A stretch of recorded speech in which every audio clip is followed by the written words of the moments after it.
इस रील पर 16 million views थे, लेकिन मोदी सरकार ने आईटी एक्ट का मिसयूज करके इसे इंडिया में ब्लॉक करवा दिया। यह है हालत आज के दिन दोस्तों देश में फ्रीडम ऑफ स्पीच की। अगर आप मोदी की तारीफ करो तो ये आपकी फिल्में बड़े पर्दे पर चलवा देंगे, लेकिन अगर आप मोदी की असलियत दिखा दो कॉमेडी के जरिए भी, तो ये आपके वीडियोस को सोशल मीडिया पर पे भी नहीं रहने देंगे। लेकिन पता है क्या है, इन लोगों को एहसास नहीं है कि जनता में कितनी ताकत है। आओ उन्हें जरा एहसास दिलाते हैं। मैं इस रील को दोबारा अपलोड करता हूं और इस बार इतना शेयर करना कि 30 मिलियन व्यूज क्रॉस हो जाए और डाउनलोड करके व्हाट्सएप पर हर जगह फैला दो। अगली बार 2 बार सोचेंगे ऐसा कुछ करने से पहले। पहली बात यह, हम रील बनाने वाले कभी भी अपने प्रधानमंत्री को गाली नहीं देते हैं। हमें हमारा संस्कार अच्छे से पता है। कुछ मुझको विशेष प्रेम करने वाले लोग भांति भांति के रील बनाते हैं, कोई इसको प्री प्लान बड़ा ड्रामा है ऐसा कहते हैं। ये सारी गालियां मैं सुनता हूं।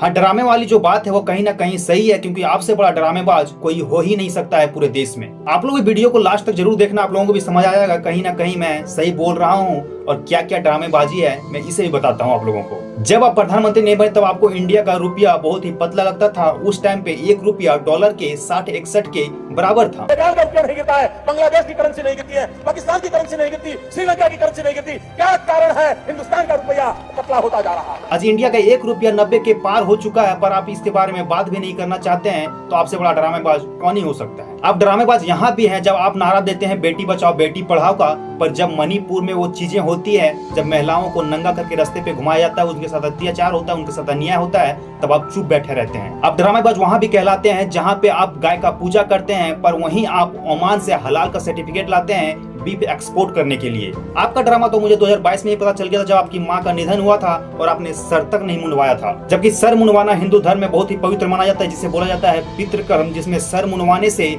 आत्मा को शांति मिलता है। आपने खुद की माँ को आत्मा का शांति नहीं दे पाया और उस टाइम आप बोलते थे कि मेरी माँ को कुछ लोग गाली दे रहे हैं जो कि हमको बुरा लग रहा है। चलिए, गाली नहीं देना चाहिए था, आपको बुरा लगा, अच्छी बात है, पर आप वो सोचिए जब किसी के बहन किसी के बेटियों के साथ रेप होते हैं और वो रेपिस्ट बेल पे बाहर घूमते हैं, तब वो घर वाले जब देखते होंगे तब उसे कैसा लगता होगा। वो ड्रामा तो आपका तब दिखता है जब वही रेपिस्ट लोग आपके पार्टी में मिलते हैं। या आप हमारे देश के प्रधानमंत्री हैं, इस चीज का हम लोग आदर करते हैं, पर सवाल पूछना हम लोगों का काम है। हम लोग सवाल पूछेंगे। जय हिंद, जय भारत। घूम फिर करके फिर तनाव आ गया।